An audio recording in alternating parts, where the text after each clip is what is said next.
Before I start this video, I just want to apologise that my PC has died, and I'm back on my 5-year-old laptop that I had when I started up my Patreon. If you can hear a low background humming noise, that's what that is. I apologise, and because of Christmas, I don't think I'm going to be able to get a new computer until the next. I have been asked many times why I haven't spoken about Pizzagate, and the answer is very simple. There is no proof. I can't make a video about Pizzagate, because it would just be conjecture based on circumstantial evidence. Because as of the time of my recording this video, there is no hard evidence to connect any of these people to ritualistic child abuse. Given the gravity of child sex abuse allegations, I think it is irresponsible to make allegations based on conjecture and circumstantial evidence. I've been following the Pizzagate investigations on Reddit and on YouTube, and I think that there is definitely a case of echo chamber mentality occurring there. People are talking themselves up into a frenzy over things that are not proven. In fact, they don't even seem to have been alleged by any victims themselves who claim to have been abused by any of these people. So I'm afraid until there is some hard evidence, or even just a victim alleging that they were the victim of this, we have to treat this as if it is not true. In the rest of this video, I will be addressing those people who, because there is no hard evidence to prove that Pizzagate is a real thing that is happening, think therefore it must be a ridiculous thing, a thing so absurd that the people who are alleging this might be something and want an investigation are simply tinfoil hat conspiracy theorists who have no legitimate cause for concern. You are wrong. But worse than that, you are contributing to a culture of silence by suggesting that this is outside of the bounds of reasonable thought, that the very idea that people in high places would abuse their power by molesting children is a reality.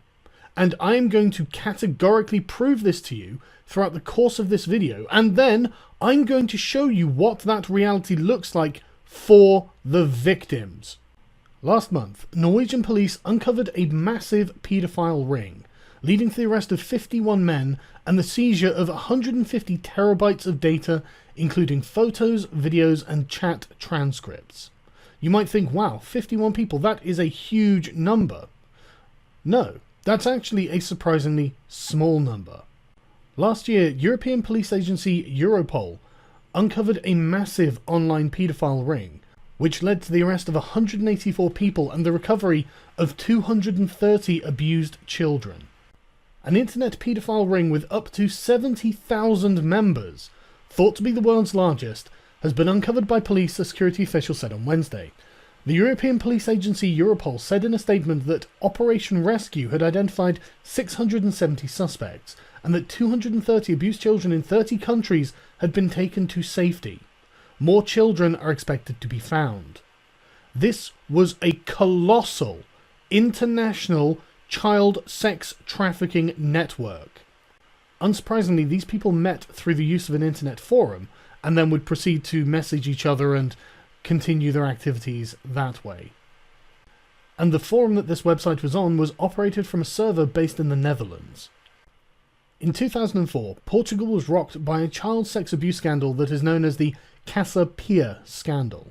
It has already been billed as Portugal's trial of the century, a child abuse case involving a state-run orphanage, as well as TV personalities and diplomats that has horrified the nation. The Casa Pia affair, which has shaken the very foundations of the Portuguese state, finally goes to trial on Thursday. Former presidents have been accused of turning a blind eye to complaints about systematic abuse over more than a decade.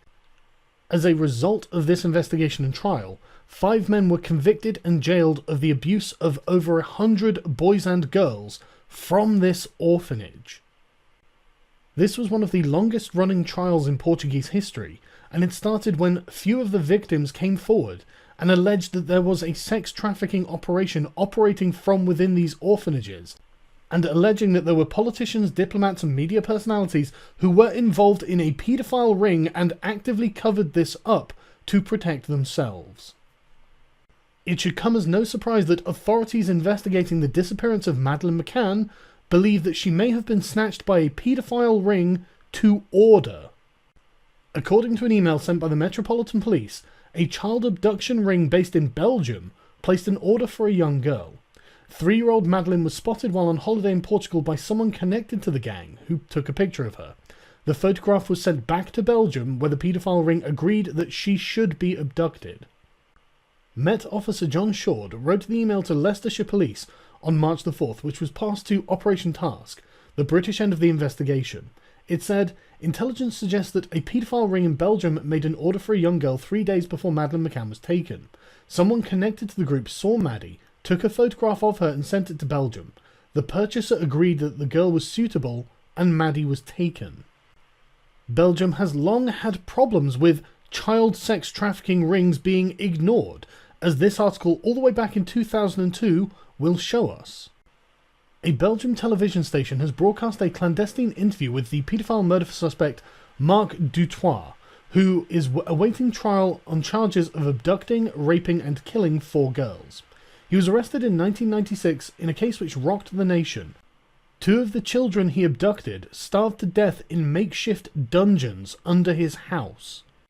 He also said that he had been part of a wider paedophile network, but said the justice system did not want to pursue it.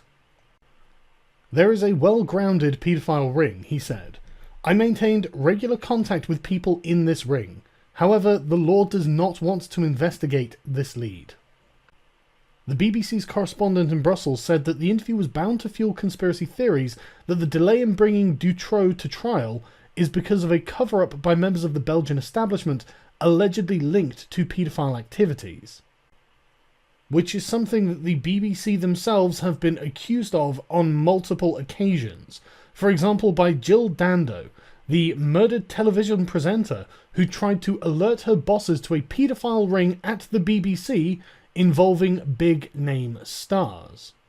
The friend and retired BBC worker said the late Crime Watch host was told DJs, celebrities and other staff were involved in organised abuse, but the anonymous source says no one wanted to know when Miss Dando raised concerns about the alleged ring and other sexual abuse claims at the BBC. She is said to have passed a file to senior management in the mid-1990s, but they never carried out an investigation. This is of course all old news in Britain, as the Jimmy Savile scandal has broke and prompted a flood of calls to abuse victims groups from people who claim to have been abused by him. Widespread allegations of sexual abuse against Sir Jimmy Savile, which Scotland Yard confirmed stretch back 6 decades, have seen victims groups swamped with pleas for help. The case has dredged up painful memories for the victims of child abuse, who are also now coming forward in their hundreds to seek counselling.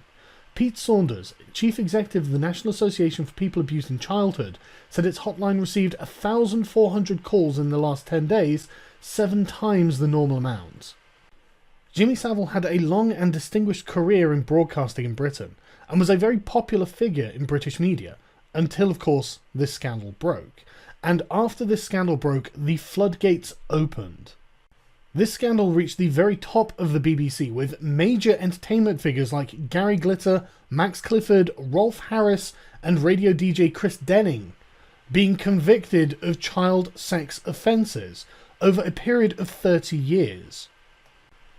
And as you can see as we go through the rest of this video, all of this is maintained by a conspiracy of silence by people who are afraid of the power of the people taking part in these activities.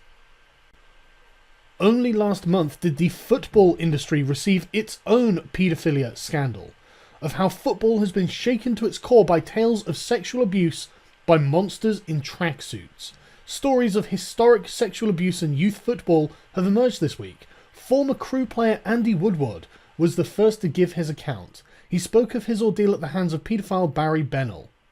This is not something that is isolated, and it's not something that's confined to Europe. In total, 1,400 child abuse suspects have been identified. Of the 1,433 suspects identified, 216 are now dead, and 261 are classified as people of public prominence, with 135 coming from TV, film or radio. Of the remainder, 76 suspects are politicians, 43 are from the music industry, and 7 come from the world of sport. A total of 666 claims relate to institutions, with 357 separate institutions identified. Of these, 154 are schools, 75 are children's homes, and 40 are religious institutions. They also include 14 medical establishments, 11 community institutions, 9 prisons, 9 sports venues, and 28 other institutions, including military groups and guest houses. This is a widespread problem, and it reaches from the very bottom to the very top of our society. As I said, this is not an isolated problem. Almost every entertainment industry seems to have some variant on this story, especially when it comes to dealing with child stars. "I was molested and passed around," says Corey Feldman as he describes his ordeal at the hands of a Hollywood paedophile ring, and said Corey Haim was just 11 years old when he was first raped. In an interview with The Hollywood Reporter, Feldman discusses how he was repeatedly molested by adult males in the industry, saying these men would pass many young stars back and forth to each other.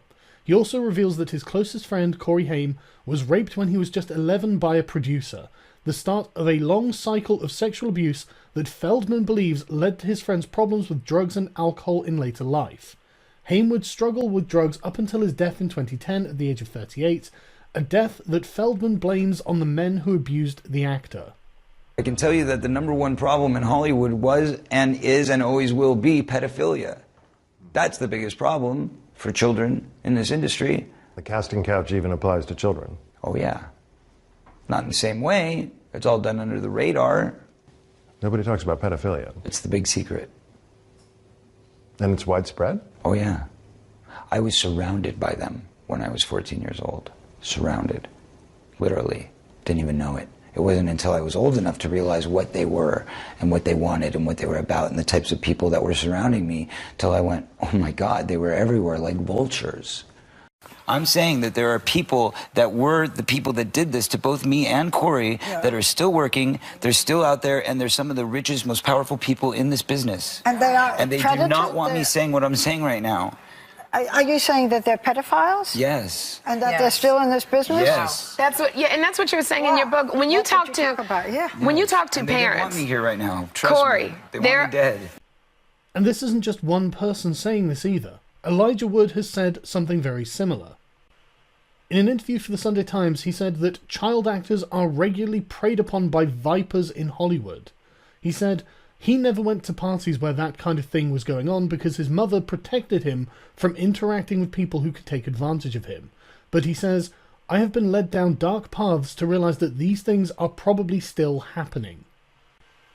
We are also aware that there are paedophile rings operating within Western governments. In Britain, ever since the 1980s, there have been a long trail of allegations that there is a paedophile ring at the heart of the British establishment. The claims are of a VIP Westminster paedophile ring operating from the heart of the establishment from the 1960s onwards, and has led to allegations of a massive cover-up across Whitehall, spanning decades, pressure on the police and prosecutors not to pursue cases, and the apparent disappearance of key dossiers and files detailing claims of child abuse and alleged attackers. Now that these people are getting old and dying, the truth is emerging about the systematic sexual abuse by members of the British government and how that was covered up. In 1983, a controversial MP, Geoffrey Dickens, made a series of incendiary claims about active paedophiles in the corridors of power. He handed a file containing the names of alleged perpetrators to Leon Britton. Publicly, the authorities shrugged off the claims and no trial or prosecution would follow. The dossier mysteriously disappeared. A journalist who was investigating this dossier was confronted in his office by a furious member of Parliament who threatened him and demanded the documents. He says he was frothing at the mouth, really shouting and spitting in my face. He was straight at me like a raging lion, ready to knock me through the wall. The editor's resistance was futile. The following morning, police officers from the counter-terror and intelligence unit known as the Special Branch burst into the newspaper office, seized the material, and threatened to have Hale arrested if he ever reported what had been found. Ex-Thatcher Minister Lord Tebbit said that this was probably a political cover-up of this child abuse to protect the system, as it emerged that 114 more documents were lost. Former Conservative Cabinet Minister Lord Tebbit says he believes there may well have been a political cover-up over child abuse in the 1980s. Norman Tebbit, who served in a series of ministerial posts under Thatcher, said that the instinct of the people at the time was to protect the system and not delve too deeply into uncomfortable allegations. Naturally, the people involved with the system, even if they weren't involved with this kind of thing, wanted to maintain the status quo and prevent this kind of scandal from breaking out. The missing dossier was compiled by Dickens, is thought to have detailed allegations of 1980s Westminster paedophile ring, and is now known to be one of the 114 potentially relevant Home Office files that were destroyed, lost or missing. It has emerged. This issue is still going on, with the Home Office under fire over this lost dossier in 2014. The Home Office said that a 2013 review found the credible elements of the dossier which had realistic potential for further investigation was sent to police and prosecutors, while other elements were either not retained or were destroyed. This had all the hallmarks of a cover-up and was so investigated in turn. One allegation is that an inquiry involving an operation targeting young men in Dolphin Square near Westminster was stopped because officers were too near prominent people.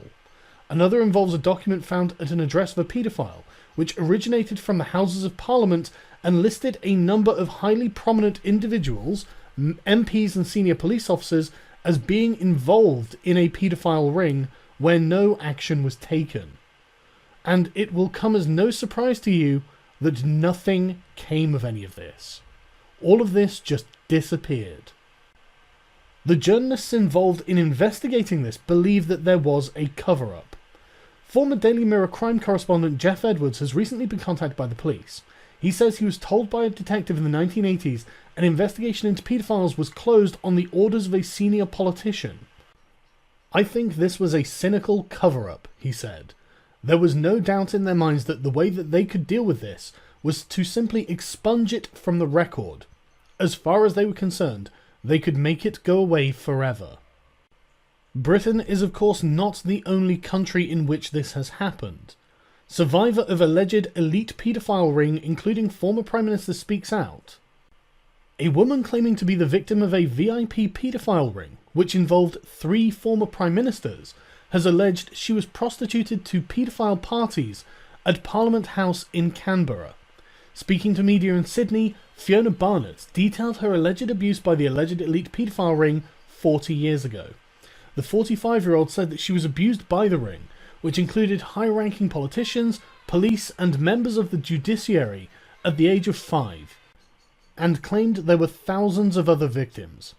"My experiences were horrific beyond words," she said, "but the way I've been treated for reporting the crimes I witnessed and experienced has been far worse than my original abuse experiences." And yes, there have been Australians who have been jailed for their parts in paedophile rings. David Glenn Ketchin, a member of paedophile Shannon McCool's child exploitation website, was jailed for 7 years and 5 months. McCool, a former government carer in South Australia, is serving a 35-year sentence for the sexual abuse of multiple children. One of the Adelaide members of this global website, Ketchin, 30, had previously pleaded guilty to possessing, accessing and disseminating child exploitation material. The district court previously heard Ketchin use the name Kinder Surprise on the website and regularly disseminated child exploitation material according to the requirements of his VIP membership status. And yes, there are paedophiles who operate at the very upper echelons of political power in the United States. Billionaire hedge fund mogul Jeffrey Epstein became a free man 5 years after he was first accused of sexually abusing underage girls. After months of reporting, the Daily Beast reveals the exclusive details of the investigation and the legal wrangling that saved him from a long-term prison sentence.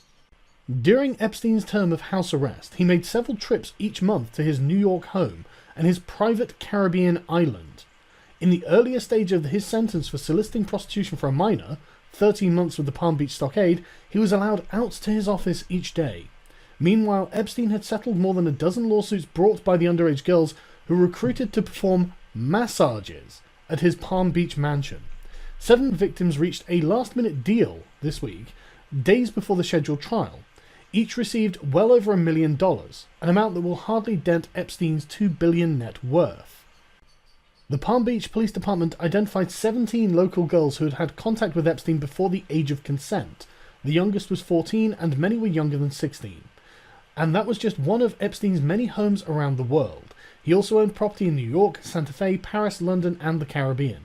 The subsequent investigation by the FBI, reaching as far back as 2001, identified roughly 40 victims, whom, not counting Nadia Marcinkova, whom Epstein referred to as his Yugoslavian sex slave because he had imported her from the Balkans at age 14. Now 24, she had become a member of the household and is alleged to have participated in the sexual contact with underage girls. There are some heavy allegations surrounding politicians and royalty who spend their time with a convicted paedophile. For the first time, Jeffrey Epstein's Island of Sin is seen, showing where teenage sex slaves were allegedly abused by the banker and some of the world's most powerful men. Brought in on the billionaire's private jets, nicknamed by locals as the Lolita Express, numerous girls were allegedly taken to his 78-acre Little St. James hideout in the US Virgin Islands. It is claimed that they were made to take part in depraved orgies. The island is where Epstein's alleged sex slave Virginia Roberts claimed he made her take part in orgies, including one where she alleged the Duke of York was there for. Virginia claimed she and other girls were ordered by the banker to assemble at the cabana by the pool. According to flight logs, Prince Andrew paid at least one visit aboard Epstein's private jet to the island, although former staff claimed he frequented Little St. James several times. Court papers claimed visitors included prominent American politicians, powerful business executives, foreign presidents, a well-known prime minister, and other world leaders. The flight logs also show that Bill Clinton went to Jeffrey Epstein's island fucking frequently. The flight logs show that he went there 26 times in 3 years. The most powerful people in the world are doing this with impunity because nobody has the power to stop them. And when they are, like Epstein, finally brought to trial, he simply pays off the victims and escapes the sentencing. But as I said, this stretches from the very top right down to the very bottom of society, as this 2005 article on the BBC will show us about child abuse sex gangs in France.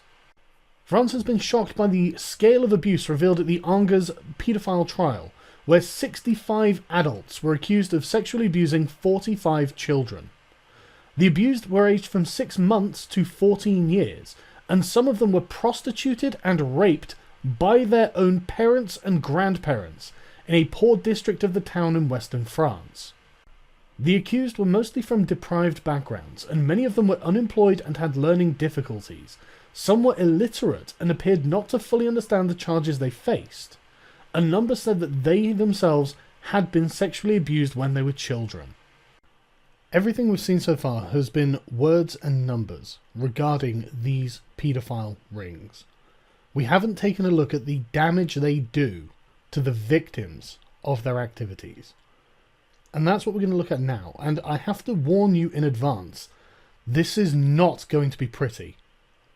And I'm not going to pull any punches. In their ceaseless search for new victims to present to the world, the progressive press did a round of articles on a woman called Kim Noble, the woman with 100 personalities. Kim, 50, has dissociative identity disorder, DID.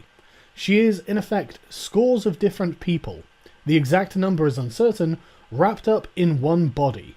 These personalities are all quite distinct, with their own names, ages, and quirks of temperament. Some are children and some are male. Kim was born in 1960. Her parents, stuck in an unhappy marriage, were factory workers, and the care of their daughter was farmed out to friends and local acquaintances. The details of what happened are hazy, but it seems from an early age, somewhere between 1 and 3, Kim suffered extreme and repeated abuse. At this point, her mind, traumatized beyond endurance, shattered into fragments, forming myriad separate identities. The breaks were clean. Most of the principal personalities had no memories of abuse and no flashbacks. Thus, she was protected from what had happened. In her late 20s came a period of relative stability. With the immensely capable Haley personality predominant during the work hours, Kim was able to hold down a job as a van driver for 5 years. But one day something must have caused a switch, and a disturbed personality called Julie suddenly found herself driving the van. She ploughed straight into a line of parked cars. This led to another mental health section and a diagnosis of schizophrenia. Eventually, Kim re-emerged from the hospital, and her story took another dramatic twist. She somehow found herself exposed to the activities of a paedophile ring. In the book, we are told that when she reported it to the police, she received anonymous warnings to be quiet. Threats of retaliation escalated until one day a man threw acid in her face and someone tried to set light to her bed with her in it. Kim got out, but the house was gutted. Under one of her personalities as Patricia, she began art therapy in 2004, and more than a dozen personalities have started to paint regularly and prolifically. The styles, palettes and skill levels vary enormously. Some paintings are abstract, others are more representational. The paintings of Rhea Pratt, a very disturbed personality, are naive little cameos with whips and cages and wispy stick figures, with the children being raped or abused, painted in lighter colours. And it's the paintings of her alter ego Rhea Pratt that we're going to take a look at now, because I suspect that these paintings directly represent things she personally witnessed or had done to her. And this is the human cost of these paedophile rings. This is a picture of a child who has been chained to the wall, and in the top right of the picture is her disassociated self. You can see that the physical body of the child being chained to the wall is entirely opaque, whereas in the top right, I think what's being displayed is the disassociated personality of the child, which is translucent and floating away from the body. This is a motif that features throughout the artwork of Rhea Pratt, and you'll also see there is backwards writing on the walls that is always some version of "help us" or "kill us." There are many pictures like this of presumably her and many other children who are either just standing in place or hanging from the walls, and they appear to be looking directly at the ground, and often you'll see a child's toy like a teddy bear just sat in the middle of the room. As you can see in this picture, this child is being tortured in some way by smiling adults who are holding the child suspended in what appears to be some method of torture by stringing them up by their wrists and ankles. And you'll notice that this isn't just men doing this. One of the people in this photo is a woman, and you can see the disassociated form of the child towards the top of the picture floating away from the pain. This appears to have been a process of systematic abuse by an organised group of adults who are almost consistently pictured with little smiles on their faces. From the pictures, it seems to me that this is a continuous campaign of psychological as well as physical abuse to utterly demean the child, to make them feel as if they are nothing. As you can see in this picture, adult men with erections stand around this child, pointing and what appears to be smiling at the child's suffering. As I said, women appear in this artwork frequently as well as very tiny children. The abuse apparently wasn't limited to just one child at a time, and they seem to have been treated like animals as they busily disassociate themselves from the hell they are going through. I have to say, I really find myself disturbed by the smiles on the faces of the adults in these pictures, and the way they're treating such young children. It's just... This video has been very difficult to make. I'm not going to lie. This was a really difficult video. I'm presenting these pictures from least horrific to most horrific, as I'm sure you can tell by this particular picture. And I really just want to stress that this is reality for the victims of these child sex trafficking rings. This is what they used to do to them. This is what they still do to them. What I find really interesting about these pictures is that often she'll picture the adults as disassociating as well as the children, or instead of them. I obviously can't be sure of what the significance of that is, but it would seem that she's trying to say that the adults weren't necessarily themselves when they were doing this. It seems that the pictures don't just include sexual violence, but also forms of other physical tortures. And many of the pictures are basically this happening in dark grey rooms, with bloody handprints on the walls. It's just the most horrific thing I've ever seen in my life. I'm honestly horrified to have to do this, but I'm sick of those people who are saying, oh no, this couldn't possibly be happening. No. What you're saying when you say, I don't believe this is happening, is, I personally could never conceive of doing such a thing. And I'm sure that you watching this now can't conceive of such a thing. I'm sure it's just beyond your own range of imagination. But there are people who can, and will, and do. And they do it on purpose. They do it with malice of intent, with forethought, with planning, knowing that if this is exposed, that is them done. Because this is about the worst thing one human being can do to another. Death is preferable to this, to Kim Noble or Rhea Pratt, which is why she so often writes, "Kill us," on the walls. So in conclusion, Pizzagate is unfounded. We do not know that Pizzagate is a legitimate child sex trafficking ring. So I suggest if you are a Pizzagate supporter, you stop saying that it's really happening, because you don't know. But to the people who say Pizzagate is ridiculous and couldn't happen, kindly do everyone a favour and shut your fucking mouths, you ignorant pieces of shit. You are an enervating factor in exposing these activities and bringing these people to justice and saving the poor victims of these child sex trafficking rings that exist anywhere.